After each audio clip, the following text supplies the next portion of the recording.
صحیح حدیث میں ہے کہ رسول اللہ صلی اللہ علیہ وسلم نے ایک قیدی عورت کو دیکھا جس سے اس کا بچہ چھوٹ گیا تھا۔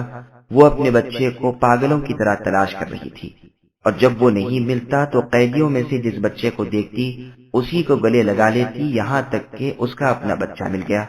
خوشی خوشی سے لپک کر اسے گود میں اٹھا لیا، سینے سے لگا کر پیار کیا اور اس کے منہ میں دودھ دیا۔ یہ دیکھ کر رسول اللہ صلی اللہ علیہ وسلم نے صحابہ رضی اللہ عنہم سے فرمایا، بتاؤ تو کیا یہ اپنا بس چلتے ہوئے اس بچے کو آگ میں ڈال دے گی؟ لوگوں نے کہا اللہ کے رسول ہرگز نہیں۔ آپ نے فرمایا اللہ کی قسم جس قدر یہ ماں اپنے بچے پر مہربان ہے، اس سے کہیں زیادہ اللہ تعالیٰ اپنے بندوں پر رؤوف اور رحیم ہے، یعنی شفقت کرنے والے ہیں اور مہربانی فرمانے والے ہیں۔ سبسکرائب کیجئے ہمارے چینل اور دبائیے بیل کا آئیکن تاکہ آپ کو ریگولر نوٹیفیکیشن اپڈیٹس مل سکے۔